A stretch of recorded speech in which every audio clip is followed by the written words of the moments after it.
Hello students, hello viewers, welcome to my YouTube channel. तो students, आज हम class 10 exercise 4.1 का क्वेश्चन नंबर सेकंड करेंगे, जिसमें 4 पार्ट्स हैं। तो वन बाय वन हम करेंगे। तो क्वेश्चन है, represent the following situation in the form of quadratic equation. तो हमें जो भी सिचुएशंस दी हैं, हमने उसके लिए क्वाड्रेटिक इक्वेशन द्विघात समीकरण जो है वो बनाना है। तो आइए देखिए, फर्स्ट क्वेश्चन क्या है। The area of rectangular plot is 528 square meter. The length of the plot is one more than twice its breadth. We need to find the length and breadth of the plot.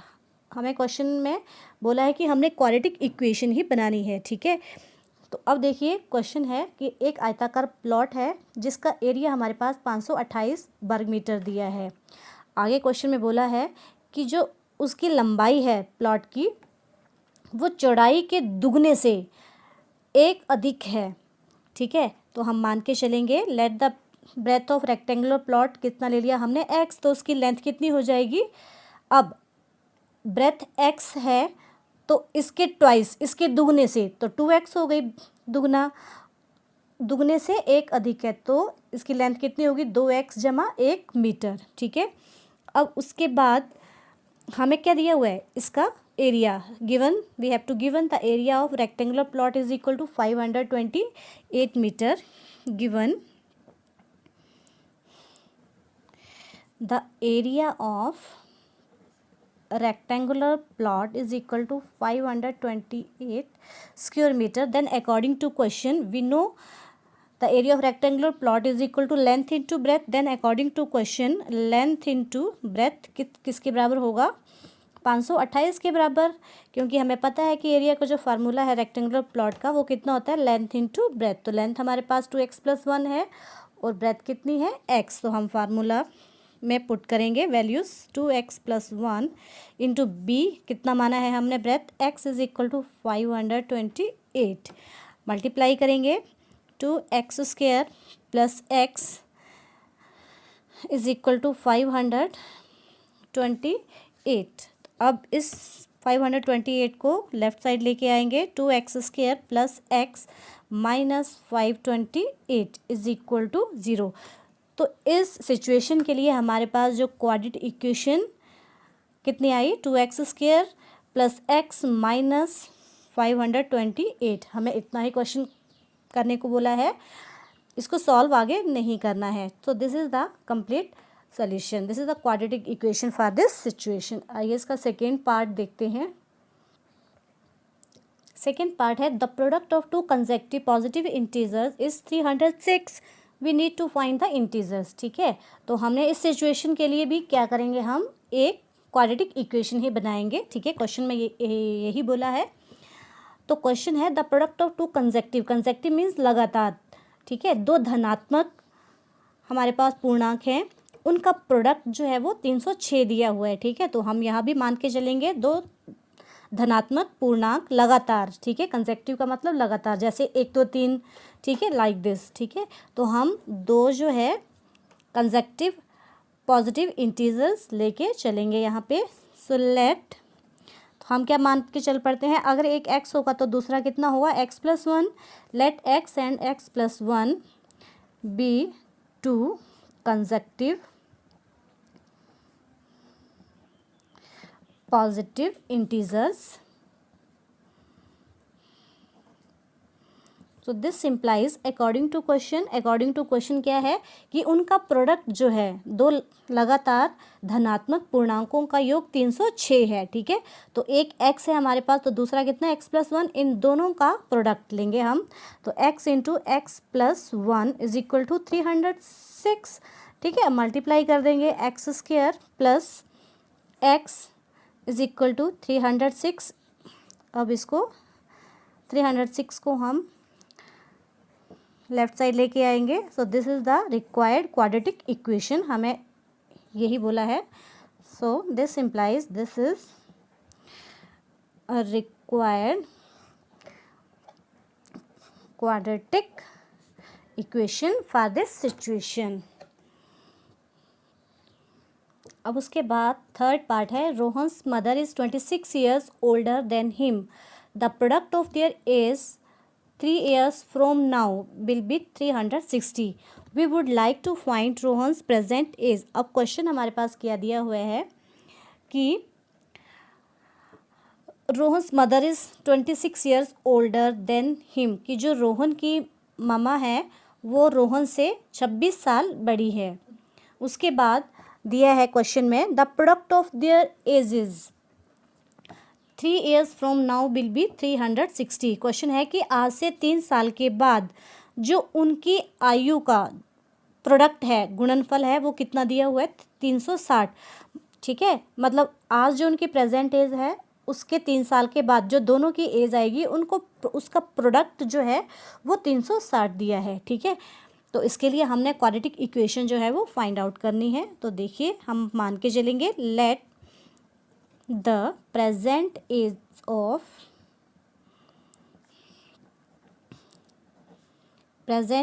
Of Rohan how much X. ठीक है, then the present age of his mother is equal to how much X plus 26. क्योंकि अगर रोहन की as x है तो उसकी mother की कितनी हो जाएगी एक्स प्लस 26. उसकी मदर जो है वो 26 साल बड़े हैं. ठीक है, अब 3 years फ्रॉम नाउ, आज से 3 साल के बाद उनकी कितनी एज हो जाएगी. कंडीशन है 3 years फ्रॉम नाउ, आज से 3 साल के बाद age of Rohan how much. आज उसकी एज एक्स है तो 3 साल के बाद कितनी हो जाएगी X plus 3. And the age of his mother how much X plus 26 plus 3. 3 add कर देंगे. ठीक है, तो मदर की एज कितनी आ गई एक्स प्लस 29.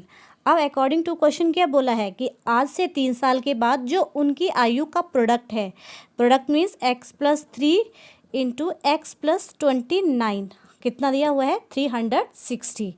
ठीक है, ये है सिचुएशन. अब इसको हम सॉल्व करेंगे तो हमारे पास क्वाड्रेटिक इक्वेशन जो है वो बन जाएगी. ठीक है, so x square plus 29x plus 3x 9 3 are 27 3 2 are 6 plus 2 8 87 is equal to 360. अब इसको 360 को लेफ्ट साइड लेके आएंगे. एक्स स्क्वायर प्लस इन दोनों को ऐड कर दीजिए 9 3 32x plus 87 minus 360 is equal to 0. Constant terms हैं, माइनस हो जाएंगी. एक्स स्क्वायर प्लस 32x, एक प्लस की एक माइनस की टर्म माइनस हो जाएंगी साइन बड़ी टर्म का. तो 360 माइनस 87, 10 में से 7 के 3 7 273. So this is the required quadratic equation. This is the complete solution. So हम लिख सकते हैं this is required quadratic equation for the given situation. अब इसके बाद फोर्थ पार्ट है A train travels a distance of 480 km at a uniform speed. If the speed had been 8 km per hour less, then it would have been taken 3 hours more to cover the same distance. We need to find the speed of the train. अब question है कि एक रेलगाड़ी जो है वो 480 kilometre की दूरी समान चाल से तय करती है. ठीक है, उसके बाद क्वेश्चन दिया है कि यदि उसकी स्पीड को 8 किलोमीटर प्रति घंटे कम कर दिया जाए तो वो उसी डिस्टेंस को सेम डिस्टेंस को कवर करने में 3 घंटे ज़्यादा लेगी ट्रेन. ठीक है, तो ऑब्वियसली है कि जब हम ट्रेन की स्पीड को कम कर देंगे तो वो उसी सेम डिस्टेंस को कवर करने में ज़्यादा टाइम लेगी. ठीक है, तो 3 घंटे ज़्यादा लेती है ट्रेन. ठीक है, तो इस सिचुएशन के लिए हमने जो है क्वाड्रेटिक इक्वेशन फाइंड आउट करनी है. ठीक है, तो हम मान के चल पड़ेंगे let the uniform speed of train is equal to x kilometer per hour and the distance traveled by the train is equal to 480 kilometer. then we know what we know speed is equal to how much distance upon time. ठीक है, this is the formula. तो अब हमारे पास यहाँ speed है, distance भी है, तो हम क्या करेंगे, this implies time taken by train, how much distance upon speed. तो डिस्टेंस कितना है 480 और स्पीड कितनी है x. ठीक है, this is the first case, case 1 के लिए. ठीक है, अब केस 2 क्या है कि जब हमने ट्रेन की स्पीड को कम कर दिया. ठीक है, कितना, how much, 8 kilometre per hour less. Second case, when the speed had been 8 kilometre per hour less. जब हमने उसकी स्पीड कम कर दी, then what is the new speed. New speed is equal to x minus 8. पहले उसकी speed कितनी थी ट्रेन की, x, तो अब कितनी हो जाएगी, x minus 8 kilometre per hour. ठीक है, हमने उसकी स्पीड को कम कर दिया. Then again time taken by train,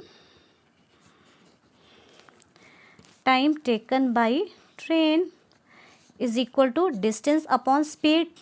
what is distance, again 480 kilometre, and what is speed, x minus 8, जो न्यू स्पीड है आपकी. ठीक है, this is the first equation, this is the second. अब देखिए, according to question, then according to question, अब देखिए जब हमने उसकी स्पीड को कम कर दिया तो इसको 3 घंटे ज़्यादा लगे उसी डिस्टेंस को कवर करने में. ठीक है, तो हम इक्वलिटी तभी शो करेंगे जब हम इस टाइम में 3 घंटे ऐड करेंगे, क्योंकि यहाँ तो ऑलरेडी 3 घंटे ज़्यादा लगे हैं. ठीक है, तो इक्वलिटी शो करने के लिए 480 अपॉन एक्स प्लस 3. ठीक है, इसमें 3 को ऐड करेंगे, 480 अपॉन एक्स माइनस 8, तब हमारी इक्वलिटी जो है वो इक्वल होगी. अब हम इसको सिंप्लीफाई करेंगे, एलसीएम लेंगे यहाँ पे x, so 480 plus 3x is equal to 480 upon x minus 8. अब हम क्रॉस मल्टीप्लाई करेंगे. ठीक है, क्रॉस मल्टीप्लाई, इसको इसके साथ multiply, x minus 8 into 480 plus 3x is equal to 480. ये x इस साइड मल्टीप्लाई हो जाएगा. अब इसको ऑपरेट करेंगे, खोलेंगे, 480x, अब x को 3x के साथ मल्टीप्लाई, 3x स्क्वायर माइनस, अब 480 को 8 के साथ कितना आएगा, 0, 8 8 आर 64, 6 8 4 आर 32 प्लस 6 38, माइनस 8 को प्लस 3x के साथ multiply, minus 8 3 are 24x is equal to 480x. अब देखिए, या ये भी पॉजिटिव का है, ये भी दूसरी साइड पॉजिटिव का है, जब ये साइड आएगा तो नेगेटिव हो जाएगा. तो this implies this and this gone. तो हमारे पास क्या इक्वेशन बची, 3x square minus 24x minus 3840 is equal to 0. अब देखिए 3 यहाँ पे कॉमन आ रहा है, इसको कॉमन ले लेंगे, x square minus 3 8 are 24x minus, divide करेंगे, 3 1 are 3 8 3 2 are 6 2 3 8 are 24 0 is equal to 0. तो हमारे पास ये 3 दूसरी साइड चला जाएगा, 0 हो जाएगा.